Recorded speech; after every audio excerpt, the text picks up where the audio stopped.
Study IQ IAS, अब तैयारी हुई affordable. Hello and welcome everyone. स्वागत है आप सभी का आपके पसंदीदा प्लेटफॉर्म स्टडी IQ IAS में। मैं प्रशांत आप सभी का स्वागत करता हूं मई महीने की योजना एनालिसिस के अंदर में। दोस्तों, आप सभी जानते हैं कि योजना एंड कुरुक्षेत्र दो ऐसी मैगजीन हैं जो आपके यूपीएससी एग्जाम में, चाहे वो प्रीलिम्स हो और खास तौर पे मेंस के अंदर में, बहुत इंपॉर्टेंट रोल प्ले करती हैं। तो ऐसे ही हम हर महीने की मंथली मैगजीन का एनालिसिस लेकर आते रहते हैं। तो मई महीने की जो मैगजीन है उसका जो टाइटल है टेकेड। ये दो वर्ड से मिलके बना है, टेक्नोलॉजी वाला डिकेड, टेकेड। तो यानी कि आने वाले डिकेड के अंदर में, आने वाले 10 साल के अंदर में टेक्नोलॉजी का बहुत इंपॉर्टेंट रोल रहने वाला है। और आप सभी जानते हैं कि टेक्नोलॉजी हर स्फीयर में, आप सबसे पहले अगर बात करें स्पेस के अंदर में, तो वहां पर टेक्नोलॉजी। आप एजुकेशन सेक्टर की बात करें, नए नए एडटेक आ रहे हैं, एजुकेशनल टेक्नोलॉजी को इनेबल करते हुए अलग अलग प्रकार की क्वालिटी। दूसरा, अगर देखा जाए टेक्नोलॉजी को, आप स्टार्टअप के अंदर में देख सकते हैं, आप टेलीमेडिकेशन के अंदर में देख सकते हैं, 5G टेक्नोलॉजी को देख सकते हैं। तो ऐसे बहुत सारी चीजें हैं जिनको हम इस आर्टिकल के अंदर में क्या करने वाले हैं, कवर करने वाले हैं।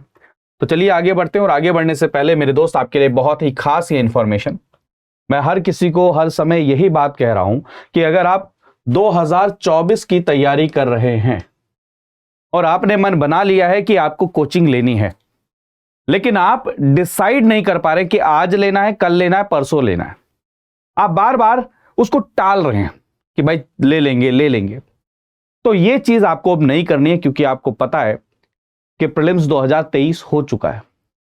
अब आपके पास में 1 साल से भी कम समय रहा है अगले साल के प्रीलिम्स के लिए। और साथ में ये हमने आपके लिए बैच ऑलरेडी लॉन्च कर दिया है। बैच नंबर 6 जिसकी क्लासेस चल रही हैं, बैच नंबर 7 जिसकी क्लासेस चल रही हैं। और जहां तक प्राइस की बात है, तो सबसे कम प्राइस पर अगले 3 दिन तक, यानी कि 31 मई तक आपको ये कोर्सेज मिल जाएंगे मात्र 27,999 में। लेकिन कोड क्या यूज करके? PRT लाइव कोड ही आपको यूज करना है।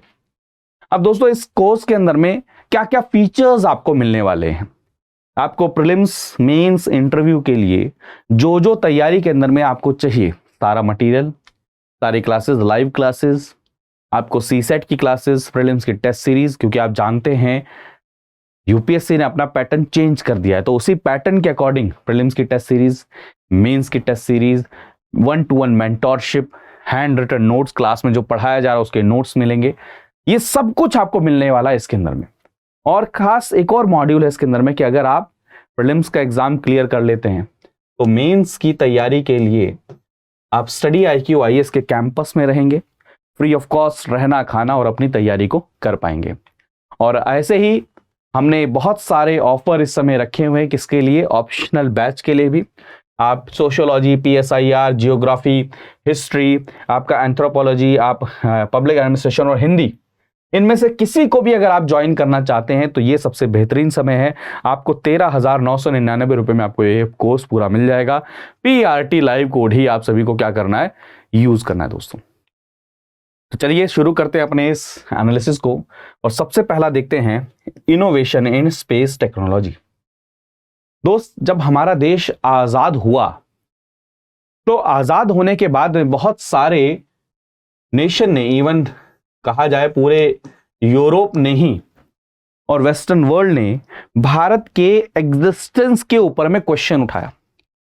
हम टेक्नोलॉजी की बात नहीं कर रहे हैं, हम प्रगति की बात नहीं कर रहे हैं, हम डेवलपमेंट की बात नहीं कर रहे हैं। उन्होंने कहा इतना बड़ा देश, इतनी सारी विभिन्नताएं हैं, ये एग्जिस्ट ही नहीं कर पाएगा, ये आगे बढ़ ही नहीं पाएगा आजादी के बाद में। तो हम ना एग्जिस्ट किए, बल्कि हम बढ़े। और इस समय हम विश्व के अंदर में सबसे फास्टेस्ट ग्रोइंग नेशंस में से एक हैं। और टेक्नोलॉजी के मामले में भी, स्पेस सेक्टर के मामले में भी बहुत उपहास, बहुत मजाक उड़ाया गया हमारे एस्पिरेशंस का, हमारी उम्मीदों का, हमारे एम का, हमारे गोल का। और वहां पर हमने वो दौर था जब हमने दूसरे नेशंस की सहायता के साथ में अपने स्पेस इनोवेशन को हमने शुरू किया, स्पेस एक्सप्लोरेशन को शुरू किया। और वो दौर भी अब दूर नहीं है कि अगले साल हम अपनी टेक्नोलॉजी के माध्यम से अपने देश के 3 ह्यूमन, आप यकीन मानिए कितनी बड़ी बात है कि गगनयान मिशन के तहत में हम 3 पर्सन को स्पेस में लेकर जा रहे हैं और उनके बाद में उनको लेकर आएंगे। तो ये बहुत बड़ी चीज है गगनयान मिशन, वो भी याद रखिएगा। तो स्पेस एक्सप्लोरेशन की अगर बात देखी जाए तो वहां पर टेक्नोलॉजिकल इनोवेशन हमेशा से जरूरी रहा है। आप हमेशा से अपनी बाउंड्रीज को पुश करते रहे और आप देख सकते हैं, एडवांसमेंट देख सकते हैं, शुरुआत कहां से हुई हमारी स्पेस की। और जब हम पहली बार स्पेस इनोवेशन करें तो एक कार्टून छपा जहां पर चांद के ऊपर में छपा कि हम वहां पर गाय लेकर जा रहे हैं, ऐसा मजाक उड़ाया गया।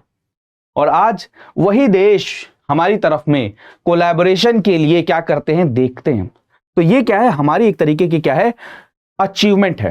तो आप रिसर्च एंड डेवलपमेंट अगर देखें स्पेस टेक्नोलॉजी के अंदर में तो लगातार हो रही है। और अगर आज के दौर में देखा जाए तो और ज्यादा ये रेस क्या है, बढ़ चुकी है, फास्ट फॉरवर्ड हो चुकी है। तो अगर देखा जाए तो मैंने आपको जैसे कि बताया कि गगनयान मिशन, जिसके तहत में हम एस्ट्रोनॉट्स को स्पेस में भेजने की कोशिश करेंगे, 2024 में इस प्रोजेक्ट को हम लॉन्च करने वाले हैं। अब चंद्रयान मिशन की बात करें, चंद्रयान 3 मिशन को हम लॉन्च करने वाले हैं। मार्स मिशन हम लॉन्च कर चुके हैं ऑलरेडी। यानी कि स्पेस टेक्नोलॉजी जब से शुरू हुई तब से अभी तक उसने बहुत लंबा रास्ता क्या किया है, तय कर लिया है। तो जो शुरुआत थी 21 नवंबर 1963, जहां पर हमारा पहला रॉकेट उसने टेक ऑफ किया, कहां से, थुम्बा से। वो क्या थी, शुरुआत थी, वो था क्या, बर्थ अनाउंसमेंट थी कि हां इंडिया का स्पेस प्रोग्राम वो शुरू हो चुका है। और उस फर्स्ट लॉन्च के बाद में कैसे कैसे हमने रॉकेट के अंदर में चेंजेस किए, लॉन्च व्हीकल के अंदर में हमने चेंजेस किए, ये सारी चीजें हमने चेंज करी है इसके अंदर में, सब कुछ। तो ये बहुत बड़ी खास एक इंफॉर्मेशन है मेरे दोस्त, जिसको आपको ये पढ़ना चाहिए, आपको इसको सेलिब्रेट करना चाहिए। क्योंकि सेलिब्रेट करेंगे अपनी हमारी टेक्नोलॉजिकल एडवांसमेंट को, तभी हम क्या कर पाएंगे, इनको रिकॉग्नाइज कर पाएंगे, इनको अप्रिशिएट कर पाएंगे।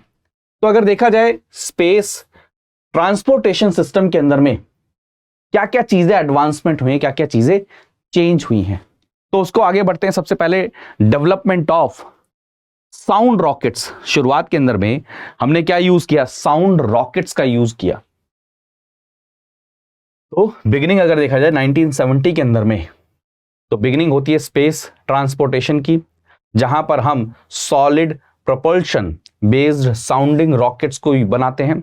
और ये देखिए उस समय पर कितना पेलोड ले जा सकते थे, सिर्फ और सिर्फ 30 केजी का पेलोड ले जा सकते थे 120 किलोमीटर की हाइट तक। उसके बाद में first generation launch vehicle launch होता है हमारा साउंडिंग रॉकेट के बाद में। ये जर्नी आपसे पूछ सकते हैं कि कैसे साउंडिंग रॉकेट से GSLV मार्क 3 की जर्नी को हमने क्या किया है, अचीव किया है, कमेंट। फिर उसके बाद में क्या होता है, हमारा सैटेलाइट लॉन्च व्हीकल हम डेवलप करते हैं, augmented satellite launch vehicle. Launch vehicle क्या होते हैं, लॉन्च व्हीकल मेरे दोस्त, जिसके अंदर में हम सैटेलाइट को रखकर उन्हें ऑर्बिट के अंदर में लॉन्च करते हैं। तो ये जो लॉन्च व्हीकल है, ये जो रॉकेट है, ये शुरुआत से ही हमारी कैपेसिटी ऐसी नहीं रही। मैंने आपको ऑलरेडी बताया कि सिर्फ 30 kg। तो उसके अंदर में हमने टेक्नोलॉजिकल एडवांसमेंट किया, इंजन के अंदर में चेंज किया, क्रायोजेनिक इंजन, अब हम क्रायोजेनिक इंजन यूज करते हैं। तो ये सारी चीजें क्या हुई, एडवांसमेंट ही हुआ है, ठीक है। फिर उसके बाद में क्या आता है, सेकेंड जनरेशन आता है, जिसको हम पोलर सैटेलाइट लॉन्च व्हीकल बोलते हैं, PSLV बोलते हैं, जिसके अंदर में हम सॉलिड एंड लिक्विड प्रोपल्शन का यूज करते हैं। इसके अंदर में हम अलग अलग टेक्नोलॉजी के अंदर में एडवांसमेंट करते हैं। और ये आप देख सकते हैं कितना कैपेबल हो जाता है, 1700 kg पेलोड को पोलर ऑर्बिट में रखने के लिए सक्षम हो जाता है। उसके बाद में हम एक और स्टेप आगे जाते हैं, जिसको हम बोलते हैं GSLV। GSLV के अंदर में जियो सिंक्रोनस सैटेलाइट लॉन्च व्हीकल, जिसके अंदर में हम क्रायोजेनिक टेक्नोलॉजी का यूज करते हैं, जिसको हमने इंडिजिनसली भारत के अंदर में बनाया। और ये 2000 kg का पेलोड जियो सिंक्रोनस ट्रांसफर ऑर्बिट में रखने के लिए क्या है, सक्षम है। ये सब चीजें तो हैं। अब other space, other planets, moon, इन सब पे भी हमें क्या करना है, रिसर्च करना है। तो उसको मीट करने के लिए, हाई थ्रूपुट कम्युनिकेशन सैटेलाइट को लॉन्च करने के लिए, उनकी डिमांड को मीट करने के लिए हमने क्या बनाया, अपना लॉन्च व्हीकल मार्क 3, जिसके अंदर में दोस्तों वर्ल्ड का लार्जेस्ट सॉलिड बूस्टर हमने लगाया, क्रायोजेनिक इंजन है, हाई कैपेसिटी लिक्विड प्रोपल्शन है, और ये कितना 4000 kg पेलोड को ले जा सकता है। आप सोचिए कितना हैवीएस्ट है। इसी को ही बोला जाता है हल्क, ठीक है। और इसी का ही यूज किया जाएगा आपके चंद्रयान के अंदर में, इसी का ही यूज किया गया आपके क्या नाम है, बड़े बड़े जो हैवीएस्ट रॉकेट लॉन्च के अंदर में इसका यूज किया गया। अब दोस्तों अभी ये रिसेंट डेवलपमेंट है, ये पिछले साल से ये न्यूज शुरू हुई है और हिंदू न्यूज़पेपर में लगातार बनी हुई है कि हमने हैवीएस्ट रॉकेट बना लिया, हैवी और पेलोड को ले जाने के लिए रॉकेट बना लिया। लेकिन जब हमने मार्केट को एनालाइज किया तो हमें यह एहसास होता है कि दोस्त मार्केट में इतने हैवी सैटेलाइट तो है ही नहीं, इतने हैवी पेलोड तो है ही नहीं, उनकी जो एवरेज वेट है वो बहुत कम है, और वो प्राइवेट ऑर्गेनाइजेशन के द्वारा बनाए जा रहे हैं आजकल। तो उसकी डिमांड को फुलफिल करने के लिए, और क्योंकि हमें अगर एक हैवी रॉकेट को बनाना है, हैवी रॉकेट को तैयार करना है, तो उसके लिए कॉस्ट बहुत ज्यादा लगती है, टाइम बहुत ज्यादा लगता था, तो हम प्राइवेट डिमांड को फुलफिल नहीं कर पा रहे थे कई बार। तो उसको फुलफिल करने के लिए हमने क्या बनाया, स्मॉल सैटेलाइट लॉन्च व्हीकल बनाया, SSLV। इसको बहुत सक्सेसफुली टेस्ट किया इसरो ने, बहुत ही शानदार अपॉर्चुनिटी है, जिसका मेन काम क्या है, बहुत ही कम समय में, कम पैसे में, जो स्मॉल, जो क्या में या फिर एवरेज वेट वाले 500 kg के सैटेलाइट हैं, जिनको 500 किलोमीटर तक के ऑर्बिट में रखकर आना है, उनको लॉन्च करने के अंदर में हम क्या करेंगे, इसका यूज करेंगे। अब अगर आप देखिए, इसको इजी टू असेंबल है, क्या है, क्विक टर्न अराउंड टाइम देता है लॉन्चेस के लिए। आप जब प्राइवेट कंपनी आपसे डिमांड करे तब आप इसको अवेलेबल करा सकते हैं। इससे क्या होगा, स्पेस के अंदर में इसरो के साथ में प्राइवेट कंपनीज का कोलैबोरेशन क्या होगा, इंक्रीज होगा। और जब प्राइवेट कंपनीज का कोलैबोरेशन इंक्रीज होता है मेरे दोस्त, तो क्या मिलता है, उससे हमें फंड मिलता है, और उस फंड को हम रिसर्च एंड डेवलपमेंट में क्या कर सकते हैं, यूज कर सकते हैं। आप समझ रहे होंगे जो मैं समझाने की कोशिश कर रहा हूं। पहली बात तो याद रखिएगा, इसके अंदर में क्या है, सॉलिड स्टेज भी है, लिक्विड प्रोपोर्शनल भी है, और वेलोसिटी ट्रिमिंग मॉड्यूल के तहत में इसको यूज किया जाता है। मैं आपको समझा रहा हूं कि हमने शुरुआत कहां से करी, साउंडिंग रॉकेट, फिर उसके बाद में PSLV, GSLV, हमने मार्क 3 ये सब बना लिया, हैवीएस्ट रॉकेट को हम लॉन्च कर सकते हैं, सारी चीजें हो गई। फिर ये ध्यान आया कि मार्केट के अंदर में इस समय डिमांड क्या है, और नंबर ऑफ लॉन्चेस को अगर आपको इंक्रीज करना है तो उसके लिए आपको क्या चाहिए, स्मॉल सैटेलाइट लॉन्च व्हीकल चाहिए। तो ये भी एक क्या है, टेक्नोलॉजिकल एडवांसमेंट ही नजर आता है, ठीक है। अब हमने स्पेस इंफ्रास्ट्रक्चर भी काफी कुछ क्या किया है, डेवलप किया है। तो अगर हम अपना स्पेस इंफ्रास्ट्रक्चर देखें मेरे दोस्त, तो स्पेस इंफ्रास्ट्रक्चर के अंदर में बहुत सारी चीजें हमने क्या की है, एडवांसमेंट किया है। सबसे पहले अगर देखा जाए तो 1970s से हमारा इसरो का इंफ्रास्ट्रक्चर डेवलपमेंट शुरू हो जाता है। सबसे पहला सैटेलाइट आर्यभट्ट, जिसको हम डेवलप करते हैं और सक्सेसफुली लॉन्च करते हैं कब, 1975 के अंदर में। इसके तहत में अगर आप देखें तो स्पेस क्राफ्ट का डिजाइन, ऑपरेशंस, कंस्ट्रक्शंस, कहां से लॉन्च किया जाएगा, कम्युनिकेशन सिस्टम, ये सारी चीजें हम क्या करते हैं, डेवलप करना शुरू करते हैं। फिर हम इस इंफ्रास्ट्रक्चर को एक स्टेप और आगे लेकर जाते हैं, हम एक्सपेरिमेंटल मॉड्यूल्स बनाना शुरू करते हैं, जैसे आर्यभट्ट मैंने आपको बताया। उसके बाद में भास्कर मिशन, एप्पल मिशन, ये सब चीजें हमने करी, रिमोट सेंसिंग के लिए, मेट्रोलॉजी के लिए, कम्युनिकेशन के लिए, ये सब चीजें हमने क्या करा, यूज करना शुरू करा। तो अगर आप देखें, इसरो ने सेल्फ रिलायंस अचीव किया कि टेक्नोलॉजीज को डेवलप करके हमने कई सारी टेक्नोलॉजीज को डेवलप किया, थर्मल सिस्टम को डेवलप किया, पावर सिस्टम को डेवलप किया, प्रोपल्शन को डेवलप किया, क्रायोजेनिक इंजन को डेवलप किया, डिप्लॉयबल स्ट्रक्चर, ना जाने क्या क्या। जैसे आप गगनयान की बात कर रहे हैं, इस समय जो हम मिशन लॉन्च कर रहे हैं गगनयान, तो गगनयान के अंदर में इंडिजिनस टेक्नोलॉजी का हम यूज कर रहे हैं।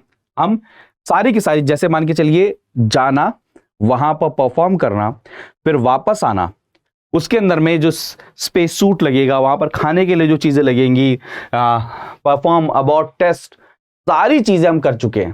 तो ये पॉजिटिव डायरेक्शन में बहुत बड़ी एक, मतलब मैंने आपको बताया ना कि जब हमने शुरू किया था तब किस नज़र से हमें देखा जा रहा था, और अब जैसे हमने अपना खुद का नेविगेशन सिस्टम लॉन्च किया, हमने all weather imaging system launch किया। एक समय ऐसा भी था जब वॉर के समय पर हमें सैटेलाइट की इमेजेस चाहिए थी, और यही यूएस ने हमें वो इमेजेस देने से क्या किया था, मना कर दिया था। हमने बहुत सारी कम्युनिकेशन सैटेलाइट्स को क्या किया, लॉन्च किया। आप देख सकते हैं कि कितने एग्जैक्ट और प्रिसीजन के साथ में हम क्या कर सकते हैं, चीजें नोट कर सकते हैं, उनको इमेज कर सकते हैं। रेजोल्यूशन कितना हो चुका है, हमने all weather day and night, वरना पहला ऐसा था कि सिर्फ दिन के अंदर में ही आप इमेज क्लिक कर सकते हैं। ये सब चीजें हमने क्या करी, अचीव करी। और जब जब हमने ये चीजें अचीव करी हैं, तो अब आप प्रेजेंट टाइम में देख रहे होंगे कि बहुत सारी जो कंट्रीज हैं वो भी हमारे साथ क्या कर रही हैं, कोलैबोरेशन कर रही हैं। ठीक है, इसके अंदर में तो प्रेजेंट इंफ्रास्ट्रक्चर की अगर हम बात करें, इस साल के प्रीलिम्स के अंदर में क्वेश्चन ऑलरेडी आ चुका है, IRNSS, जिसको हम इंडियन नेविगेशन सिस्टम बोलते हैं, जिसको हम नाविक भी बोलते हैं। तो याद रखिएगा, हमने अपना क्या किया है, अगर आप देखेंगे अर्थ ऑब्जर्वेशन सैटेलाइट हमारे पास में है, हमारे पास में कम्युनिकेशन सैटेलाइट है, हमारे पास में 7 नेविगेशन सैटेलाइट हैं, 2 स्पेस साइंस सैटेलाइट हैं। आप ये देख सकते हैं नेविगेशन सिस्टम की बात अगर आप देखें, 7 सैटेलाइट है इसके अंदर में, 7 सैटेलाइट। और ये बहुत बड़ी चीज है। आप ये देखिए, जो जीपीएस यूज करते हो वो यूएसए का है, रशिया के पास अपना है, चाइना के पास अपना है, जापान के पास अपना है। तो भारत ने भी अपना नाविक नेविगेशन सिस्टम क्या है, बना लिया है। और आप सभी ने ये चीज न्यूज में देखा होगा कि बहुत जल्द क्या, वैसे कई सारे मोबाइल फोन के अंदर में नाविक इनेबल्ड डिवाइसेस आने लग गई हैं, जहां पर आप क्या करेंगे, हमारे अपने खुद के क्या है, स्पेस जो नेविगेशन सिस्टम है उसको हम क्या करेंगे, यूज करेंगे। तो हमने देखिए कहां से कहां पहुंचे हम, भास्कर 1, एप्पल, आर्यभट्ट, इन सब चीजों से हम कहां पहुंचे, हाई थ्रूपुट, मास ऑर्बिटर, एस्ट्रोसैट, चंद्रयान 2, ये हमारी जर्नी है। आप इसको नोट कर सकते हैं, ये इवोल्यूशन है हमारे सैटेलाइट सिस्टम का। तो इस जर्नी के साथ में इस इवोल्यूशन को जब हम आगे देखते हैं, तो ये हमारी क्या है, टेक्नोलॉजिकल एडवांसमेंट है। अब अगर आप देखें, इस समय बहुत सारे मिशन, जैसे लूनर एक्सप्लोरेशन, चंद्रयान 1, फिर चंद्रयान 2, फिर चंद्रयान 3 अब हम लॉन्च करने वाले हैं। चंद्रयान 2 ऑलमोस्ट हमारा क्या हुआ था, बिल्कुल सक्सेसफुली लॉन्च हो गया था। हम ऑर्बिट तक पहुंच चुके हैं, और लैंड करना था, जो सॉफ्ट लैंडिंग होनी थी लैंडर की, वो बस खाली हार्श लैंडिंग होगी, हार्ड लैंडिंग होगी, जिसके कारण में वो सक्सेसफुल पार्शियली नहीं हो पाया। तो चंद्रयान 3 सब कुछ सेम रहने वाला चंद्रयान 2 के तहत में ही, बस खाली वो ऑर्बिट जो क्या नाम है, रेवोल्यूशन वाला वो मॉड्यूल नहीं रहेगा, बस खाली लैंडर रहेगा और रोवर रहेगा उसके अंदर। तो अगर आप देखें 2008 के अंदर में हमने चंद्रयान 1 मिशन लॉन्च किया, जिसके अंदर में हमने PSLV व्हीकल को यूज किया था। और चंद्रयान 2 में हमने क्या किया, उसको 2019 में लॉन्च किया था, जिसके अंदर में GSLV व्हीकल को क्या किया, यूज किया। इसके अंदर में ऑर्बिटर था, ठीक है, और इसमें देखें अगर आप, ऑर्बिटर भी था, लैंडर भी था, रोवर भी था, आप सभी जानते हैं। और चंद्रयान 1 मिशन, फिर चंद्रयान 2 मिशन, और अभी भी चंद्रयान 2 बहुत सारी ऐसी इंफॉर्मेशन शेयर करता है, ऐसी इमेजेस शेयर करता है, जिसको हम क्या करते हैं, यूज करते हैं, जिसको हम यूज करते हैं। चंद्रयान 2 बहुत कॉम्प्लेक्स मिशन था, जहां पर आपके पास में रोवर भी था। अगर आप सोचिए ये लॉन्च कर जाता, यानी कि मून के सरफेस पर लैंड हो जाता, तो वहां से फिर रोवर निकलता, एक रोबोट निकलता जो पूरे मून के सरफेस पे चलता, और वहां से हमें बहुत सारी इंफॉर्मेशन क्या करता, देता, ठीक है। लेकिन वो सॉफ्ट लैंडिंग नहीं हो पाई। चंद्रयान 3 मिशन हम लॉन्च करने वाले हैं। ऐसे दोस्तों, मार्स ऑर्बिटर मिशन, जिसे मॉम मिशन, MOM मिशन भी बोलते हैं, जिसको मंगलयान मिशन भी बोलते हैं। तो इंडिया फर्स्ट एशियन नेशन बना जो मार्स पर पहुंचा अपनी पहले ही अटेम्प्ट में। मार्स को हमने स्टडी किया, मार्स के सरफेस को स्टडी किया, वहां पर क्या क्या कैसी टोपोग्राफी है, सारी चीजें हमने देखी। तो ये बहुत बड़ा एक मिशन रहा जिसको हमने अचीव किया। और ये हमने कब लॉन्च किया था, 2013 में इसको हमने लॉन्च किया था। कई बार ईयर भी पूछे जा सकते हैं, तो आप इस चीज को भी नोट कर लीजिएगा, ठीक है। अब स्पेस एस्ट्रोनॉमी के अंदर में अगर देखा जाए, तो हम एस्ट्रोसैट को लॉन्च कर रहे हैं, जो सैटेलाइट है एस्ट्रोनॉमी के लिए, multi wavelength space astronomy mission है, ठीक है, और रिसर्च कराता है। और ये यूवी जो एमिशन है स्टार से, जो फॉर्मेशन, मतलब आप सभी देखें कि जो यूवी एमिशन हुआ स्टार फॉर्मेशन के समय, जो गैलेक्सी 9.4 बिलियन ईयर्स अवे है हमसे, उसको इसने डिटेक्ट किया। तो ये सारी चीज़ें क्या है, यानी कि आप मून पर देखिए, मार्स पर देखिए, यूनिवर्स में देखिए, आप उसके अंदर में देखिए, टेलीस्कोप में देखिए, आप रिमोट सेंसिंग में देखिए, इस समय भारत और भारत की जो कैपेसिटीज़ हैं लगातार क्या है, इंक्रीज हो रही हैं। और मैंने आपको ऑलरेडी बताया, मंगल यान हो गया, चंद्रयान हो गया, ऐसी क्या मिशन है, गगनयान। क्या है, गगनयान, जिसको हम 2024 में क्या करने वाले हैं, लॉन्च करने वाले हैं। ह्यूमन को हम क्या करेंगे, स्पेस में भेजेंगे, यानी कि एस्ट्रोनॉट्स को स्पेस में भेजने वाले हैं, ठीक है। ये बहुत अलग प्रकार की क्या है, खूबी है, जिसके अंदर आप खुद सोचिए कि आप री एंट्री कैसे होगी, क्रू जो गया है साथ में, वो दोबारा से अर्थ के एटमॉस्फेयर में दोबारा कैसे आएगा। आप सोचिए कि वहां पर आपको क्या करना है, जो स्पेस सूट चाहिए वो कैसा चाहिए। तो ये सारी चीजें हम क्या कर रहे हैं, हमने सब कुछ क्या किया है, डेवलप किया है, सारी चीजें इंडिजिनस हैं। क्या है, इंडिजिनस है। तो ये बहुत बड़ी खूबी है, देखते हैं वैसे जहां तक मुझे लगता है सक्सेसफुल रहेगा। ऐसी एक और चीज हम टारगेट, पता है एक और चीज का कर रहे हैं कि हम अपना खुद का इंटरनेशनल स्पेस स्टेशन भी बनाएंगे। ये भी कहा जा रहा है, क्योंकि अभी तक इंटरनेशनल स्पेस स्टेशन में आपका, अब आपने देखा होगा पहले क्या था, कोलैबोरेशन के अंदर में था कि जापान, रशिया, यूएस सभी के सभी कोलैबोरेट कर रखे थे। अब क्या है, चाइना अपना बना रहा है, रशिया अपना बना रहा है, यूएस अपना बना ही रहा है। तो भारत ने भी कहा कि 2030 तक हम अपना भी क्या कर सकते हैं, खुद का भी स्पेस स्टेशन बना सकते हैं। अब अगर मान के चलिए जो गगनयान मिशन है, इसको हम क्या करते हैं, सक्सेसफुली परफॉर्म कर लेते हैं, तो वर्ल्ड के अंदर में एक अलग प्रकार की क्या होगी हमारा, मतलब एक कहते हैं ना, लोहा बन जाएगा इस चीज को लेकर। अब आप खुद सोचिए इसके चैलेंजेस क्या क्या होंगे। जैसे आप खुद सोचिए कि पैराशूट, जो जिस पैराशूट से वापस आएंगे वो कैसे बनेगा। वैसे इसे पहले 2022 में लॉन्च होना था, लेकिन कोविड के कारण में ये 2024 तक क्या हुआ है, शिफ्ट हो चुका है, ठीक है। तो आप खुद सोचिए कि ये फर्स्ट हमारे लिए क्या होगा, हमारा ह्यूमन स्पेस फ्लाइट मिशन होगा, जहां पर हमें बहुत सारी टेक्नोलॉजी चाहिए, और उस टेक्नोलॉजी को अगर हम अपने देश में ही क्या कर रहे हैं, बना रहे हैं, इंडिजिनस तरीके से बना रहे हैं, तो कितना बड़ा क्या है ये हमारे लिए अपॉर्चुनिटी, ठीक है। तो टेक्नोलॉजी की इनोवेशन में रीयूजेबल लॉन्च व्हीकल, कि आप जैसे आप एलन मस्क साहब को देखें, एलन मस्क साहब ने सबसे बड़ी क्या उपलब्धि हासिल करी कि उन्होंने जो सैटेलाइट लॉन्च व्हीकल है उसको रीयूजेबल बना दिया, जहां पर आप दोबारा से उसी लॉन्च व्हीकल को यूज कर सकते हैं, उसी रॉकेट को यूज कर सकते हैं सैटेलाइट को लॉन्च करने के लिए। तो ये चीज बनाई गई। Air breathable, air breathing propulsion project, ये सारी चीजें, 2 स्टेज 2 ऑर्बिट हमने व्हीकल बनाया, ठीक है। और आप देखें कि स्पेस रोबोटिक्स बनाया, ह्यूमनॉइड बनाए, रोवर बनाया, रॉक सैंपल को कलेक्ट करने के लिए बनाया। आप देख सकते हैं सारी की सारी चीजें। पोयम, ये बहुत इंपॉर्टेंट है। इसरो ने कहा जो 4 स्टेज PSLV है उसको हम यूज करेंगे साइंटिफिक एक्सपेरिमेंट के लिए, जिसको हम माइक्रो ग्रेविटी प्लेटफॉर्म प्रोवाइड करेंगे साइंटिफिक रिसर्च के लिए। तो पोयम याद रखिएगा, PSLV और बाइटल एक्सपेरिमेंटल मॉड्यूल, ये यूज करेंगे हम।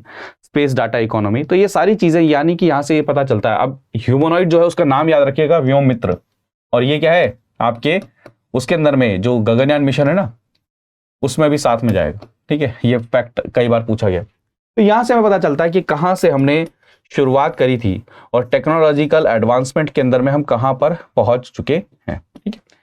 आगे अगर बढ़े तो हम स्टार्टअप की अगर बात करते हैं, तो टेक्नोलॉजी का स्टार्टअप की ग्रोथ के अंदर में बहुत इंपॉर्टेंट रोल रहा है। आप सभी अगर देखें तो स्टार्टअप की जो जर्नी है, स्टार्टअप की जो स्टोरी है या ग्रोथ स्टोरी, उसको आप टेक्नोलॉजी के बिना नहीं लिख सकते हैं। तो आप देखेंगे अमृत काल के समय पर प्रधानमंत्री मोदी जी ने कहा कि अगले जो 25 साल हैं उसके अंदर में स्टार्टअप, एम्प्लॉयमेंट, भारत की प्रॉस्पेरिटी, भारत के लोगों की प्रॉस्पेरिटी, वो बहुत कुछ निर्भर करेगा कि हम जॉब सीकर से कितने यहां पर जॉब गिवर बनते हैं। क्योंकि आप ये देखिए कि हमारे देश की जनसंख्या बहुत ज्यादा बढ़ने वाली है, ऑलरेडी बढ़ चुकी है, यंग पॉपुलेशन हमारे पास बहुत है। तो हम हमेशा डिपेंडेंट नहीं रह सकते गवर्नमेंट अपॉर्चुनिटी के लिए। तो स्टार्टअप जो स्टार्टअप कल्चर है वो ना सिर्फ प्रॉब्लम्स को सॉल्व करता है, देखिए बहुत सारी प्रॉब्लम को सॉल्व करता है। मान के चलिए कहीं पर कोई प्रॉब्लम है जैसे सिंचाई से रिलेटेड, वहां पर स्टार्टअप वो हेल्प कर सकता है। कहीं पर अगर किसान की कोई समस्या है, क्या नाम है, ट्रांसपोर्टेशन से रिलेटेड, तो स्टार्टअप वो हेल्प कर सकता है। जैसे फॉर एग्जांपल अर्बन एरिया के अंदर में ट्रांसपोर्टेशन से रिलेटेड प्रॉब्लम, तो बहुत सारे स्टार्टअप आए जिन्होंने ट्रांसपोर्टेशन की इस प्रॉब्लम को क्या किया, सॉल्व किया। तो स्टार्टअप इंडिया 2016 में हमने लॉन्च किया, जिसका मेन एम था कि स्टार्टअप कल्चर को कैसे प्रमोट किया जाए, लोगों को एम्पावर किया जाए, इंडियन जो एंटरप्रेन्योर है उनको एम्पावर किया जाए। अब सिर्फ एम्पावर करने से होगा नहीं, उनको फंडिंग भी चाहिए। तो फंडिंग के लिए प्लेटफॉर्म प्रोवाइड कराना, जो स्कीम ऐसी हैं वहां पर क्या करना, फंड प्रोवाइड कराना, ऐसे प्लेटफॉर्म प्रोवाइड कराना जहां पर क्या है कि जो एंजल इन्वेस्टर हैं वो डायरेक्ट स्टार्टअप के साथ में कनेक्ट कर सके, कोलैबोरेट कर सके। ठीक है, फंड ऑफ फंड स्कीम ये क्रिएट किया गया 10,000 करोड़ के साथ में, जहां पर आप क्या करेंगे, इन्वेस्टमेंट करेंगे स्टार्टअप्स के अंदर में। नए नए स्टार्टअप को लोन की गारंटी दी गई, credit guarantee scheme for startup, ऐसा करके शुरू किया गया। बहुत सारी चीजें शुरू की गई स्टार्टअप्स को बूम करने के। और मैं बता रहा हूं ये स्टार्टअप क्या करेंगे। पहली बात, अगर आप सबसे पहला पॉइंट रखें तो पॉपुलेशन हमारी इंक्रीज हो रही है, तो हमें जॉब अपॉर्चुनिटीज क्रिएट करनी पड़ेगी, और ये स्टार्टअप उसके अंदर में क्या कर सकते हैं, बहुत इंपॉर्टेंट रोल प्ले करेंगे, पहले बात। दूसरी बात अगर देखें तो हमारे देश में अलग अलग सेक्टर्स की अलग अलग क्या है, प्रॉब्लम्स हैं, तो ये मल्टीपल स्टार्टअप उसके सॉल्यूशन के अंदर में क्या कर सकते हैं, हेल्प कर सकते हैं। तीसरा, स्टार्टअप के अंदर में हम FDI, फॉरेन डायरेक्ट इन्वेस्टमेंट, ऐसे करके इन्वेस्टमेंट को भी लेकर आ सकते हैं। तो ये सारी चीजें क्या है, स्टार्टअप हमें हेल्प करेगा, और उसमें टेक्नोलॉजी बेस्ड स्टार्टअप आज के समय पर बहुत ज्यादा क्या करने लग गए हैं, हेल्प करने लग गए हैं। अब ऐसे ही अगर आप देखेंगे आज हाल फिलहाल के अंदर बहुत सारे स्टार्टअप एजुकेशन सेक्टर से रिलेटेड हैं। कोई सोच सकता था कि जैसे अभी मैं आपको ऑनलाइन पढ़ा रहा हूं, ये एडटेक की देन है। तो एजुकेशन सेक्टर के अंदर में बहुत बड़ा पोटेंशियल है, क्योंकि टेक्नोलॉजी के माध्यम से आप एजुकेशन प्रोवाइड करने की कोशिश कर रहे हैं। Information and communication technology infrastructure का यूज करना, गैजेट्स का यूज करना, और उसके थ्रू आप एजुकेशन फार रिमोट एरियाज में पहुंचा रहे हैं। तो आप सबसे बड़ा बेनिफिट देख सकते हैं। इंडिया का जो एडटेक सेक्टर है वो वर्ल्ड का सबसे लार्जेस्ट ग्रोइंग सेक्टर है, जहां पर 400 से ज्यादा स्टार्टअप ऑपरेट कर रहे हैं इस समय पर। ठीक है, और इन्होंने 10 बिलियन $US से ज्यादा क्या किया है, रेज किया है, यानी कितना फंड इन्होंने रेज किया है। एडटेक बहुत इंपॉर्टेंट रोल प्ले करेंगे आने वाले समय में, क्योंकि स्टूडेंट और प्लस में टीचर्स, ये जो गैप है, जो एक फिजिकल इंफ्रास्ट्रक्चर के कारण में जो गैप रहता था, उसको इसने क्या किया है, कम करने की कोशिश करी। और आप ये देखें कि एडटेक ने कोविड के दौरान पे कितना इंपॉर्टेंट रोल प्ले किया है एजुकेशन सिस्टम को आगे बढ़ाने के अंदर। तो एडटेक क्या है, एजुकेशन टेक्नोलॉजी और एडटेक, ये क्या है, पॉपुलरली नॉन, जिसको हम एडटेक बोलते हैं। इसका पोटेंशियल क्या है कि अफोर्डेबल लर्निंग ये आपको प्रोवाइड कर सकते हैं, और जहां तक प्रोवाइड कर सकते हैं जहां तक आप अभी पहुंचे भी नहीं हैं। तो वहां पर आप सॉफ्टवेयर हार्डवेयर का यूज कर रहे हो, जिससे आप टीचिंग और लर्निंग को इंक्रीज कर रहे हो। इवन कई सारी एडटेक तो ऐसे भी हैं जहां पर बहुत सारे नए नए गैजेट्स, नए नए टूल्स यूज किए जा रहे हैं, जहां से लर्निंग को क्या किया जा रहा है, और ज्यादा इन्हांस किया जा रहा है। कई सारे एडटेक ऐसी इनोवेशंस लेकर आए जहां पर आप प्ले करते हुए, यानी कि जो बच्चे हैं वो खेलते खेलते चीजें सीख रहे हैं, विजुअलाइजेशन के थ्रू क्या है, चीजें सीख रहे हैं। स्मार्टफोन एडटेक के थ्रू, ऐप के थ्रू क्या है, लोडेड हैं, और वहां पर क्या है, एजुकेशन मिल रही है। आप खुद सोचिए, कोविड जब आया, स्कूल बंद हो गए थे, कॉलेजेस बंद थे, वहां पर एजुकेशन कैसे पहुंचती। तो classroom have now moved beyond bricks and mortar to click and portals, ये स्टेटमेंट आ सकती है आपके एग्जाम में, मेंस में। Comment, classroom have now moved beyond bricks and mortar to clicks and portal, comment. तो आप वहां पर बताएंगे कि एजुकेशन टेक्नोलॉजी का या इंटरनेट का कितना ज्यादा यूज किया जा रहा है एजुकेशन सिस्टम के अंदर में, और ये क्यों किया जा रहा है। क्योंकि आप ये देखिए कि भारत के अंदर में जो इंटरनेट यूजर हैं वो लगातार बढ़ रहे हैं। जो मोबाइल डाटा यूज करने वाले जो स्टूडेंट्स हैं वो लगातार बढ़ रहे हैं। और एक और चीज नोट करें, हमारा जो मोबाइल डाटा है वो भी अफोर्डेबल है। इंडिया ऑफर करता है one of the cheapest mobile data rates. ये भी एक रीजन है जिसके कारण में जो स्टूडेंट्स हैं, जो पुअर हैं, वो क्या कर रहे हैं। अब जैसे यूपीएससी की तैयारी का एग्जांपल लीजिए। एक दौर था, एक समय था जब ये कहा जाता था कि यूपीएससी की तैयारी के लिए अगर आप दिल्ली नहीं आएंगे तो आप पढ़ाई नहीं कर सकते। लेकिन ये एडटेक की देन है कि क्वालिटी एजुकेशन, अफोर्डेबल एजुकेशन और साथ में एक्सेसिबल एजुकेशन हर एरिया में पहुंच सक रही है। ये खूबी है, ठीक है। आप ये देखिए क्यों आया ये रेवोल्यूशन, क्योंकि स्मार्टफोन के प्राइसेस में भी कमी आई। आप देखें एडटेक के लिए अपॉर्चुनिटी क्रिएट करी, उसको फिर एडटेक ने क्या किया, एक्सपेंड किया, लगातार और चीजें क्रिएट कर। तो क्या क्या बेनिफिट है, जैसे आप देखें लर्निंग व्हाइल प्लेइंग, कई सारे ऐसी चीजें आई जहां पर आपने बच्चों के लिए, छोटे बच्चों के लिए, प्राइमरी सेक्शन के लिए फन एक्टिविटी के थ्रू लर्निंग को इंक्रीज किया। आपने देखा होगा बहुत सारी वीडियोस आजकल प्लेटफॉर्म्स पे अवेलेबल हैं। आपने क्लासरूम को हर जगह ले गए। आप ट्रेन में बैठे आप पढ़ सकते हैं, आप गांव में बैठे आप पढ़ सकते हैं, आप क्या नाम है ट्रैवल कर रहे हैं आप पढ़ सकते हैं।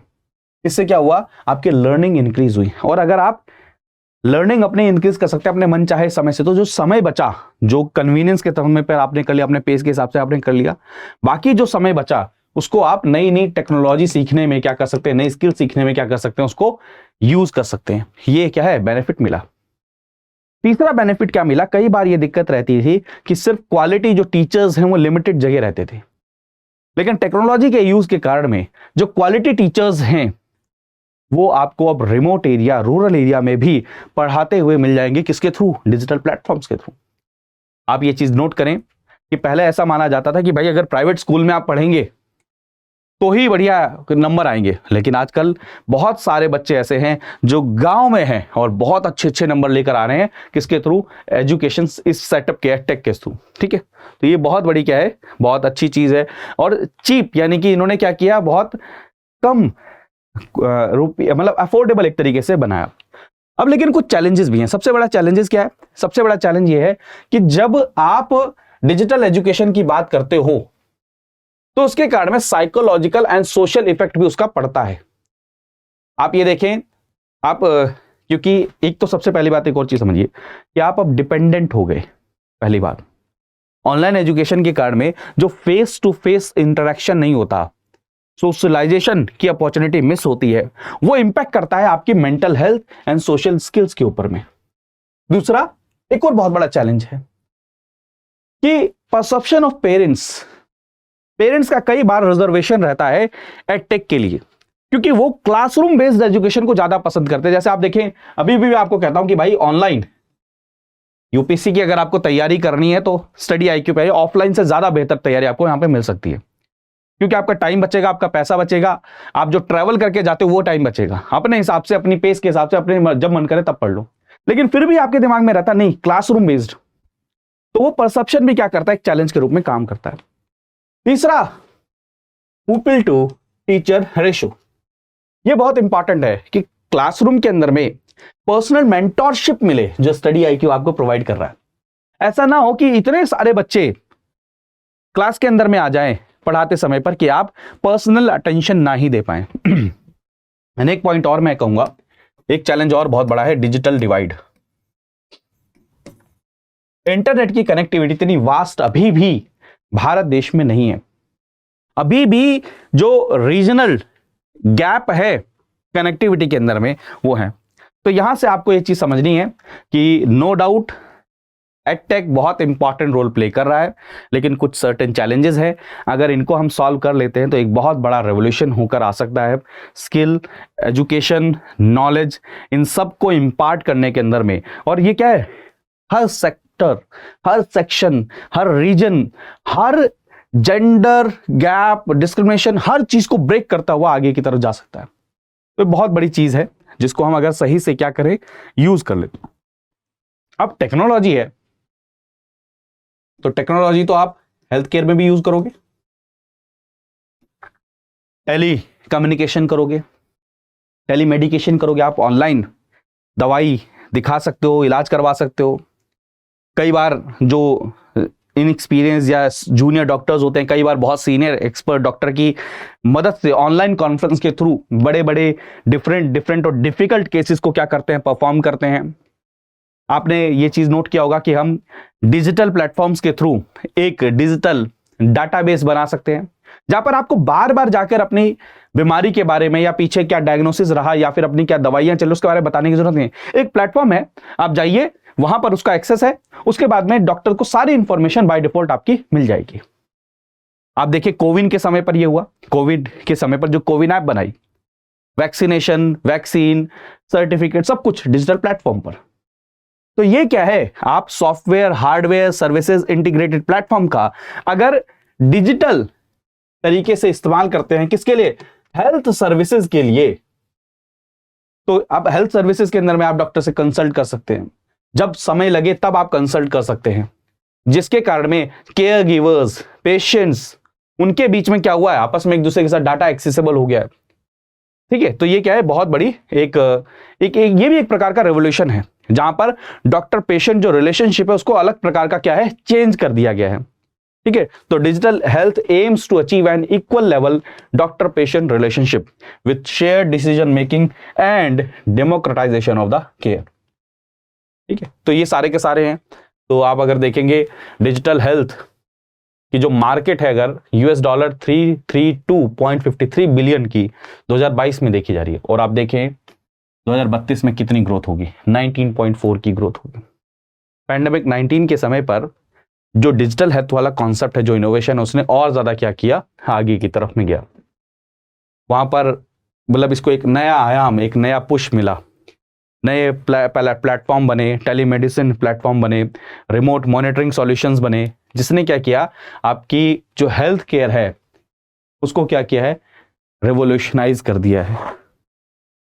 टेलीमेडिसिन आपको ऑफर करता है कि आप जिस समय चाहें आप डॉक्टर से कंसल्ट कर सकते हैं, जिससे आपका कॉस्ट, आपका ट्रैवल कॉस्ट, आपका टाइम, ये सब चीजें क्या है, बचेंगी। ठीक है, तो ये सारी चीजें क्या है, इसी के तहत में आप देखेंगे Ayushman Bharat digital mission create किया गया। इसके तहत में क्या है, जहां पर आप डिजिटल हेल्थ इंफ्रास्ट्रक्चर क्रिएट करेंगे पूरे भारत के लिए। ठीक है, आप डिजिटल हाईवेज बनाएंगे, जो एग्जिस्टिंग गैप है हेल्थ केयर इकोसिस्टम उसको क्या करेगा, फुलफिल करेगा 2021 में। और ऑलरेडी मैंने आपको बताया, जिसके तहत में आप एक डिजिटल आईडी बनाना चाहते हैं, हर पर्सन की मेडिकल आईडी बनाना चाहते हैं, कि उसकी कोई भी परेशानी है वो किसी भी डॉक्टर के पास में जाए तो सारी की सारी उससे रिलेटेड जो हिस्ट्री, सारी की सारी जो इन्फॉर्मेशन है वो क्या हो, उनके पास में, डॉक्टर के पास में पहुंच जाए, और फास्ट फॉरवर्ड तरीके से तुरंत क्या किया जा सके, इलाज किया जा सके। फॉर एग्जाम्पल एक वर्स्ट कंडीशन लेते हैं, खुदा ना खास्ता किसी की डाटा रिकॉर्ड सारे हैं और उनका कोई एक्सीडेंट होता है, तो जो अब वो हॉस्पिटल के अंदर में जाते हैं, तो उसी, अगर वो खुद बताने की उसमें नहीं है, फैमिली मेंबर्स आसपास में नहीं है, तो उस डाटा को देखकर आप पूरा का पूरा एक्सेस कर सकते हैं कि क्या इनकी हिस्ट्री रही है, कौन सी दवाइयां इनको दी गई हैं, कौन सी दवाइयां इनको सूट नहीं करी हैं, सारी चीजें। ठीक है, ऐसे आप कोविन को देख सकते हैं। कोविन सिस्टम वैक्सीनेशन प्रोग्राम की एक तरीके से बैकबोन रहा, जहां पर आप देखें कि 220 करोड़ डोजेस एडमिनिस्टर हुए हैं सो फार अभी तक। उसके अंदर में कोविन का कितना इंपॉर्टेंट रोल रहा कि रजिस्टर करें आप, वहां के अंदर में आप अपने आप को जाएं, अपना सर्टिफिकेट देख सकते हैं, कब आने वाली डेट है, कहां पर वैक्सीन अवेलेबल है, कौन से टाइम पे अवेलेबल है, आप अपना बुक कर सकते हैं, सारी चीजें हैं। ऐसे बहुत सारे इनोवेशन हुए, जैसे टेलीमानस। टेलीमानस क्या है, tele mental health assistance and networking across state, जहां पर आप क्या करो, ये IIT बॉम्बे के द्वारा टेक्नोलॉजिकल सपोर्ट दिया गया, जहां पर आप क्या कोशिश कर रहे हो कि मेंटल हेल्थ से रिलेटेड आप क्या कर रहे हैं, कॉलिंग मैकेनिज्म है कि जिसको जरूरत है उसको आप काउंसलर के साथ में तुरंत क्या कर रहे हो, कनेक्ट कर रहे हो। आपने मानस हेल्पलाइन नंबर पे कॉल किया, आपने सिलेक्ट किया, और उसके बाद में जो भी रिक्वायरमेंट है आपको क्या है, काउंसलर वहां पर प्रोवाइड करेंगे। उसके बाद में भी अगर कोई जरूरत लगती है कि भाई पर्सनली, तो पर्सनली भी आपको प्रोवाइड करी जा सकती है। उसके बाद में भी अगर काउंसलिंग के बाद में चीजें सही नहीं होती, तो ई संजीवनी के माध्यम से, जहां पर पेशेंट डॉक्टर के साथ कंसल्ट कर सकते हैं एंड डॉक्टर टू डॉक्टर भी आपस में कंसल्टेशन हो सकता है, ये सब चीजें क्या है, अचीव करी जा सकती है। ऐसे ही निक्षय पोर्टल, निक्षय पोर्टल क्या है, जहां पर आपने कहा है कि हमें क्या करना है, टीबी मुक्त भारत अभियान को अचीव करना है। टीबी मुक्त भारत अभियान कब तक, 2025 तक। तो उसके अंदर में निक्षय पोर्टल बहुत इंपॉर्टेंट रोल प्ले कर रहा है, जहां पर आपके पास में डाटाबेस है टीबी पेशेंट से रिलेटेड, उनके ट्रीटमेंट से रिलेटेड, उनके न्यूट्रिशन से रिलेटेड, तो टीबी की अपनी जो फाइट है उसके अंदर में निक्षय पोर्टल कितना इंपॉर्टेंट रोल प्ले कर रहा है। तो ये सारी चीजें हैं। नेक्स्ट आता है क्वांटम कंप्यूटिंग। अभी इसे कैबिनेट ने क्या किया है, इसका नया मिशन लॉन्च किया है। तो मैं बहुत सिंपल सरल भाषा में समझाता हूं कि अगर आप ट्रेडिशनल जो कंप्यूटर हैं या कंप्यूटिंग को देखते हो तो वहां पर 0 या 1 यही रिप्रेजेंट होता है। क्वांटम के अंदर में जिसको हम क्यूबिट्स बोलते हैं, क्या बोलते हैं, क्यूबिट्स। तो ये क्या कर सकते हैं, एक ही समय पर 0 और 1 को रिप्रेजेंट कर सकते हैं। अब अगर आप खुद सोचिए, एक ही समय पर 0 और 1 को रिप्रेजेंट कर सकते हैं और दूसरी तरफ में क्या है, ट्रांजिस्टर सिर्फ 1 या 0 को ही कर सकते थे, सिर्फ एक, यानी कि उनके पास में एक ही ऑप्शन है। और यहां पर ये दोनों को, यानी कि यहां पर क्या हुआ, पावर इंक्रीज हो गई है। और यहां पर पावर बिल्कुल जितने आप ट्रांजिस्टर लगा लेंगे उतनी पावर आपकी रहेगी, क्योंकि जितने पावर रहेंगे, जितने बिट्स आपके पास रहेंगे, उतनी परफॉर्मेंस रहेगी। इसलिए तो आप देखते हैं ना, जब हम रैम की बात करते हैं, रोम की बात करते हैं, तो हम स्पेस की बात करते हैं, बिट्स की बात करते हैं, वो इसी से रिलेटेड है। ठीक है, तो इसमें पावर इसकी इंक्रीज हो जाती है क्लास। अब ये क्या है, फास्ट जो कैलकुलेशन करनी है, फास्ट एनालिसिस करना है, उसके लिए हमारी जो गवर्नमेंट है उसने क्वांटम कंप्यूटिंग के ऊपर में क्या किया है, ध्यान देने की बात करी, एक मिशन लॉन्च किया है। तो क्वांटम कंप्यूटिंग, जहां पर आप क्वांटम बिट्स, जिसको हम क्यूबिट्स, उसका इस्तेमाल करते हैं, that can exist in multiple state simultaneously unlike traditional. मैंने आपको बता ही दिया, मल्टीपल स्टेट में हो सकता है। क्यूबिट्स क्या है, superposition allow quantum computers to perform calculation much faster. बहुत फास्ट तरीके से आप कर सकते हैं। रिसर्च के अंदर में, डिस्कवरीज के अंदर में, आउट, इन सब जगह पर इसका इस्तेमाल किया जा सकता है। बड़े बड़े सेंटर्स में इसका इस्तेमाल किया जा सकता है। 2012 में सर्ज हॉराशे डेविड विनलैंड को नोबेल प्राइज मिला था फिजिक्स के अंदर में, जहां पर वो क्वांटम सिस्टम से रिलेटेड उन्होंने काम किया था। कई सारे नेशंस और इंडस्ट्रीज इसके अंदर में इन्वेस्ट कर रही हैं और क्वांटम कंप्यूटर करेंटली बहुत कम है, लेकिन उनको अगर आप उसके अंदर में रिसर्च करना चाहते हैं तो उसके अंदर में आप कर सकते हैं। इसीलिए गवर्नमेंट ऑफ इंडिया ने क्या किया है, मिशन लॉन्च किया है क्वांटम कंप्यूटिंग से रिलेटेड। तो क्वांटम कंप्यूटर फास्टर कैलकुलेट कर सकते हैं, क्विकर सॉल्यूशन आपको दे सकते हैं, बेनिफिशियल हैं लार्ज डाटा सेट के लिए। हमारे पास में आपको पता है बहुत बड़े बड़े डाटा सेट होते हैं, उनको परफॉर्म कर सकता है। मशीन लर्निंग आउटकम को इंप्रूव कर सकता है, एफिशिएंट एनालिसिस दे सकता है। ठीक है, आपको कॉम्प्लेक्स प्रॉब्लम को सॉल्व कर सकता है, उनका बहुत बेस्ट सॉल्यूशन दे सकता है। Biology, genome sequencing, DNA sequencing, इन सब के अंदर में हेल्प कर सकता है। तो क्वांटम कंप्यूटिंग बहुत ज़्यादा हेल्प कर सकता है और इसीलिए हमने काम किया। ठीक है, नेक्स्ट है आर्टिफिशियल इंटेलिजेंस चैटबॉट्स, फ्यूचर और चैलेंजेस। देखिए, आप सभी ने चैट जीपीटी सुन लिया होगा नाम, वो भी आर्टिफिशियल इंटेलिजेंस के थ्रू चैटबॉट है। आप कुछ भी क्वेश्चन बोलते हैं, टाइप करते हैं, वो सामने से क्या उसका जवाब दे देते हैं। तो आप अगर मान के चलिए सामने के जवाब अगर बहुत लिमिटेड रहे तो आप कभी उसको यूज नहीं करेंगे। तो चैट जीपीटी ने किया क्या, आखिर जितने भी प्रोसेसिंग, जितने भी इंफॉर्मेशन हो सकती थी आर्टिफिशियल इंटेलिजेंस लेवल पर, उसको प्रोसेस करना, उसको सबको एक जगह पर ले आए। तो यानी कि एक तरीके से आपके सामने जीता जागता इंसान है, जिससे आप कुछ भी प्रश्न पूछें वो उसका जवाब दे देगा। लेकिन इसको हम अगर यूज करना चाहें तो अच्छी तरीके से, जैसे आप कहीं पर टेलीमेडिकेशन सिस्टम है तो वहां पर हर बार जरूरी नहीं है कि सामने कोई पर्सन अवेलेबल ही हो। आप क्या कर सकते हैं, चैटबॉट्स को इस तरीके से आर्टिफिशियल इंटेलिजेंस के साथ में इंटीग्रेट कर सकते हैं कि जो पॉसिबल क्वेश्चन हो सकते हैं उसके जितने पॉसिबल आंसर हो सकते हैं वो वहां पर दे दें। ठीक है, जिससे आप क्या कर सकते हैं, मल्टीपल टाइम को, मल्टीपल राइटिंग को, इन सब चीजों को क्या है बचा सकते हैं। प्लस में आप देखिए, अगर जैसे मैं कह रहा हूं, आप एग्जाम्पल लीजिए आधार, तो वहां पर जितने क्वेश्चन है उनका जवाब मिल जाए। आप किसान अगर है, किसान खेती करना चाहता है तो उसको जितने भी जवाब चाहिए वो सारे के सारे उनको वहीं पर मिल जाए। तो ये है। प्लस में कंटेंट क्रिएशन के अंदर बहुत इंपॉर्टेंट रोल प्ले करेगा। आप देखिए, चैटबॉट्स के थ्रू आप स्क्रिप्ट कर सकते हैं, क्रिएट कर सकते हैं, डाटा अलग प्रकार से आप क्रिएट कर सकते हैं, आप डाटा को एनालाइज कर सकते हैं, कंटेंट जो पीछे रहे हैं, डॉक्यूमेंट जो पीछे रहे उनको आप एनालाइज कर सकते हैं। इनके थ्रू आप इंटरनेट सर्च कर सकते हैं, जैसे मैंने आपको बताया, आप कीवर्ड बेस्ड इंटरनेट सर्च कर सकते हैं, जिसके तहत में सारी इंफॉर्मेशन आपको प्रोवाइड कर देगा। Even chatbots and artificial intelligence का आजकल recruitment and HR process, salary, attendance management, इन सब के अंदर ही बहुत ज्यादा यूज हो रहा है। तो सारे बेनिफिट्स हैं। ठीक है, बेनिफिट्स हमें नजर आता है फ्यूचर में सारी चीजें हो सकती हैं। आप एजुकेशन सिस्टम में यूज कर सकते हैं कि एक मॉडल है जिसके तहत में जो जो पॉसिबल आंसर हो सकते हैं या जो जो मतलब पॉसिबल डायमेंशंस में जाया जा सकता है मीडिया के रोल में, डे टू डे प्रोडक्टिविटी के अंदर में, आप आर्ट एंड लिटरेचर के अंदर में अलग अलग डायमेंशन में बहुत सारी चीजें हो सकती हैं। लेकिन और बेनिफिट क्या क्या है, जैसे मैंने आपको बताया हेल्थ केयर के अंदर में 24/7 आपको असिस्टेंस प्रोवाइड कर सकते हैं, कस्टमर सर्विसेज प्रोवाइड कर सकते हैं। लेकिन परेशानी क्या हो सकती है, ई कॉमर्स के अंदर में चैटबॉट्स, नेविगेशन, ऑर्डर, पेमेंट, सारी चीजें। अब आपको सोचिए, आप अगर अभी कुछ ऑर्डर करते होंगे आजकल, तो आजकल ये सिस्टम है ना कि एक डिटेल्ड मैसेज होता है, एक डिटेल्ड पूरा रिस्पॉन्स होता है, वो कर सकता है। एजुकेशन के अंदर भी कर सकता है, सारी चीजें कर सकते हैं, ठीक है। बैंकिंग के अंदर में चैटबॉट्स आपको हेल्प कर सकते हैं। तो अगर मान के चलिए आपसे क्वेश्चन आ जाए आर्टिफिशियल इंटेलिजेंस के ऊपर में, तो आप ये बेनिफिट्स लिख सकते हैं कि देखिए यहाँ यहाँ इसके बेनिफिट्स हमें देखने को मिल सकते हैं। लेकिन कुछ चैलेंजेस हैं। सबसे पहला बात तो एथिकल कंसिडरेशन वाला, जैसे इम्प्रॉपर रिस्पॉन्स। कई बार आर्टिफिशियल इंटेलिजेंस के थ्रू ऐसे रिस्पॉन्स होते हैं जो डिस्क्रिमिनेशन बेस्ड होते हैं, जिनमें इमोशनल इंटेलिजेंस नहीं होता, एम्पैथी नहीं होती। कई रिस्पॉन्स बायस्ड होते हैं, कई रिस्पॉन्स प्राइवेसी कंसर्न को लेकर होते हैं। ये कंसर्न है।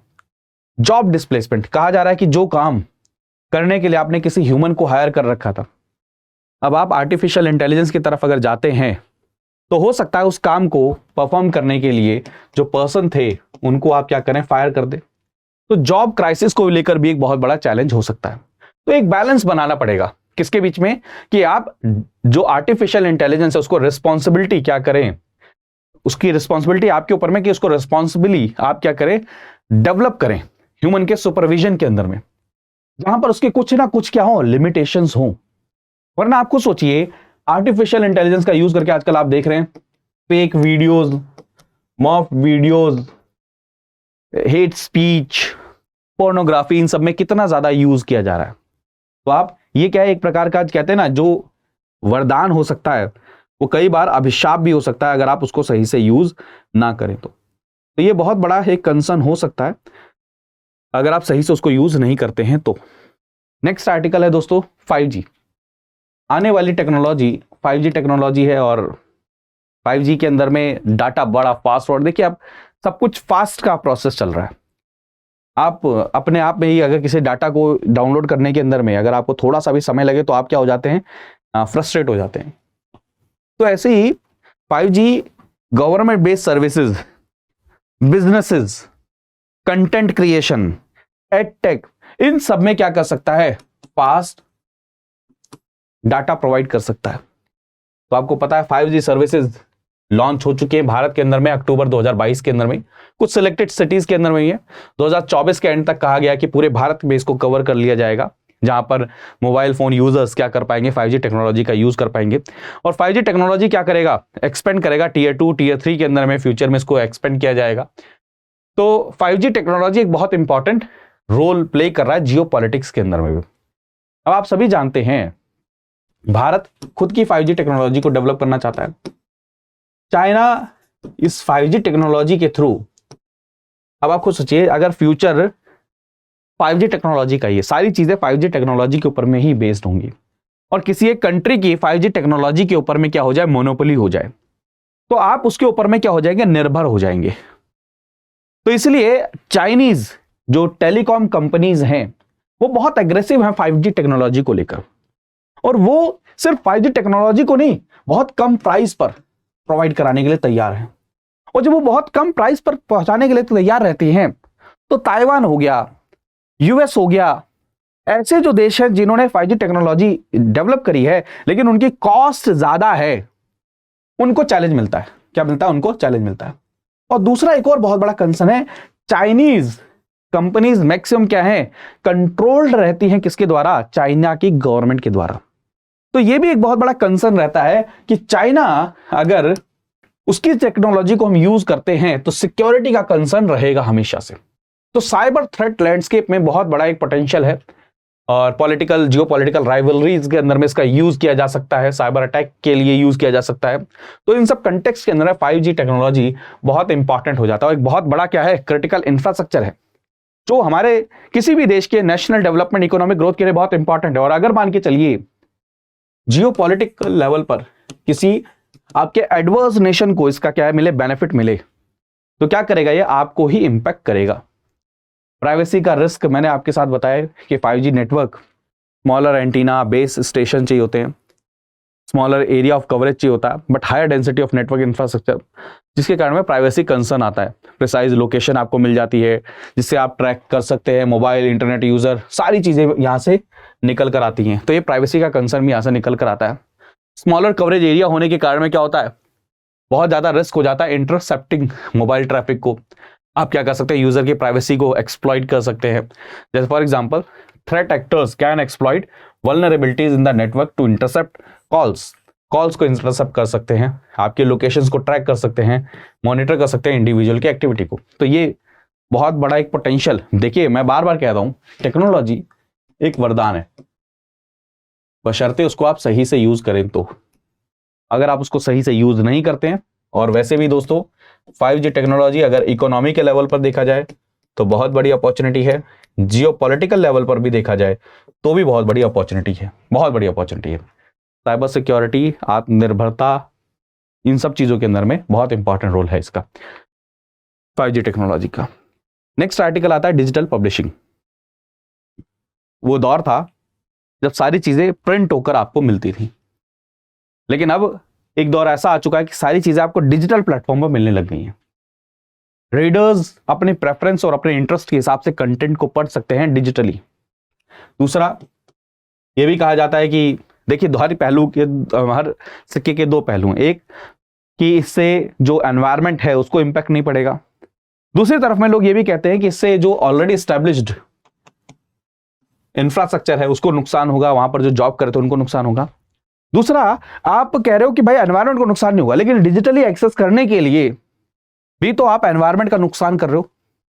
ठीक है, तो डिजिटल पब्लिशिंग आपको बहुत वाइडर एंगल देता है। जैसे आप रीजनल लैंग्वेजेस के अंदर में रीडर्स यूज कर सकते हैं, मल्टीपल ट्रांसलेशन, मल्टीपल ऑडियंस, आप साइन लैंग्वेजेस, बहुत सारी चीजें, ठीक है, जिससे ऑथर्स, एक और चीज, ये जो डिजिटल प्लेटफॉर्म है वो एक और चीज हेल्प कर रहे हैं कि जो नॉन रिकॉग्नाइज्ड ऑथर हैं वो अपने वर्क को क्या कर सकते हैं, पब्लिश कर सकते हैं विदाउट ट्रेडिशनल पब्लिशर्स, जिसके कारण में उनकी रीच बढ़ सकती है। तो डिजिटल पब्लिशिंग आने वाले समय में एक बहुत इंपॉर्टेंट रोल प्ले करेगा, जहां पर readers cheaper than print books को पढ़ सकते हैं, ई बुक्स को पढ़ सकते हैं। जो राइटर है वो अपनी रीच को लगातार क्या कर सकता है, इंक्रीज कर सकता है। तो ग्रोथ ऑफ डिजिटल पब्लिशिंग के कारण में क्या हो रहा है, increase in the reading habits in India. ये भी एक बहुत बड़ी खास बात है कि अगर डिजिटल पब्लिशिंग इंक्रीज होती है तो कई बार हम हेजिटेंट होते हैं अब आज के दौर में, तो आप क्या कर सकते हैं, अपने ही डिजिटल किसी प्लेटफॉर्म का, मोबाइल का यूज करके इसे पढ़ सकते हैं। लेकिन अब एक और बहुत बड़ा कंसर्न है पायरेसी, कि अब जो डिजिटल कंटेंट है वो वल्नरेबल रहता है अनऑथराइज्ड डिस्ट्रीब्यूशन के लिए। रेगुलर अपडेट एंड मेंटेनेंस आपको करते रहना पड़ता है जिससे रेलेवेंस बना रहे। ठीक है, अबंडेंस है ऑनलाइन कंटेंट का, तो बहुत ज्यादा ये आपके ऊपर प्रेशर रहता है कि भाई आपको क्या करना है, बहुत ही इंटरैक्टिव कंटेंट क्रिएट करना है, वरना आप कहीं ऐसा ना हो मार्केट से मिस हो जाए। फ्यूचर है, आप एडवांसमेंट जैसे जैसे टेक्नोलॉजी में होगा, वर्चुअल रियलिटी, ऑगमेंटेड रियलिटी, वो कंटेंट पब्लिशिंग को क्या करेगा, और ज्यादा इंक्रीज करेगा, कंटेंट को कंजम्पशन के अंदर में और ज्यादा इंक्रीज करेगा। Use of technology in urban planning, आप चीजें विजुअलाइज कर सकते हो, आप यूटिलिटी सिस्टम को, इंफ्रास्ट्रक्चर को, कम्युनिकेशन नेटवर्क को विजुअलाइज कर सकते हो, उसको वेल प्लान कर सकते हो। तो अर्बन प्लानिंग के अंदर में, अर्बन एरियाज की प्लानिंग के अंदर में एनवायरमेंट फ्रेंडली आप डाटा का एनालिसिस कर सकते हो, आप डाटा मॉडल्स के थ्रू, स्टिमुलेटर्स के थ्रू एनालिसिस कर सकते हो। यह है फायदा टेक्नोलॉजी का अर्बन प्लानिंग के अंदर में। आप इंफॉर्मेशन टेक्नोलॉजी, आर्टिफिशियल इंटेलिजेंस का यूज कर सकते हो, जो जो चैलेंजेस हैं पोटेंशियल किसके अंदर में, अर्बन प्लानिंग के अंदर में, उनको सॉल्व करने के अंदर में। आप जियोग्राफिक इंफॉर्मेशन सिस्टम का यूज कर सकते हो बेटर वे में, हर एस्पेक्ट को एनालाइज करने के अंदर में, मैपिंग के अंदर में, रिकॉर्ड कीपिंग के अंदर में, नेटवर्क एनालिसिस के अंदर में, प्रेडिक्टिव आपका मॉडलिंग के अंदर में, ये सब चीजों में हेल्प कर सकते हैं। आप टेक्नोलॉजी के थ्रू जो स्टेक होल्डर्स हैं, एनजीओज हैं, रेजिडेंट हैं, उनको भी क्या कर सकते हो इसके अंदर में इन्वॉल्व कर सकते हो, डाटाबेस का एनालिसिस कर सकते हो, फील्ड रिपोर्ट्स दे सकते हो, प्लानिंग। आपको सोचिए ना, टेक्नोलॉजी का यूज करके आप अर्बन प्लानिंग ऐसी कर सकते हो जो अर्बन एरियाज को बेटर तरीके से बिल्ड किया जा सके, जो सस्टेनेबल तरीके से बिल्ड किया जा सके। उसके अंदर में आप क्या कर सकते हैं, अर्बन प्लानिंग के साथ में सबसे बड़ा तो यही इशू है ना, जीएस पेपर 1 में जब आप पढ़ते हैं कि रैपिड जो अर्बनाइजेशन होता है उसके कारण बड़ी सारी परेशानियां होती हैं। फ्रेंडली सिटीज बना सकते हो, एनवायरमेंटली फ्रेंडली सिटीज बना सकते हो आप, दिव्यांगजन फ्रेंडली सिटीज बना सकते हो, सेल्फ सफिशिएंसी म्यूनिसिपैलिटीज के अंदर में आ सकती है टेक्नोलॉजी के प्राइवेटाइजेशन के थ्रू। तो ये सारी की सारी चीजें हैं। तो मैंने आपको ऑलरेडी बताया। अब आपसे अगर क्वेश्चन आ जाए कि टेक्नोलॉजी का कहाँ कहाँ यूज हो सकता है, तो आप खुद सोचिए कि आप ज्यादातर एक दो जगह लिख कर आते। अभी आपने देखिए अर्बन प्लानिंग लिख लिया, एजुकेशन लिख लिया, 5G के अंदर में लिख लिया आपने, डिजिटल पब्लिकेशन के अंदर में लिख लिया, फार्मिंग के अंदर में आप लिखेंगे, एग्रीकल्चर के अंदर में आप बजटिंग के अंदर में लिख सकते हैं, आप education sector, health sector, job, इन सब चीज़ों के अंदर में आप लिख सकते हैं। तो आई होप आप सभी ने इस सेशन को एंजॉय किया होगा, और अगर सेशन को एंजॉय किया तो वीडियो को लाइक करना ना भूलें। और ये प्रीलिम्स टू इंटरव्यू बैच मेरे दोस्त आप सभी के लिए अवेलेबल है, आप इसको ज्वाइन करिए। डेली लाइव क्लासेस इसके अंदर में होती हैं। ये ऑफर सिर्फ और सिर्फ सीमित है 31 मई तक के लिए। आप इसको आज ही एनरोल करिए, इससे ज़्यादा डिले करने की ज़रूरत इसको नहीं है। इसकी PDF आपको यहाँ मिल जाएगी, आप सोशल मीडिया पर मेरे साथ कनेक्ट कर सकते हैं। थैंक यू सो मच, अपना ध्यान रखिए, मुस्कुराते रहिए, पढ़ते रहिए। बाय बाय, टेक केयर, सो जय हिंद। स्टडी IQ IAS, अब तैयारी हुई अफोर्डेबल।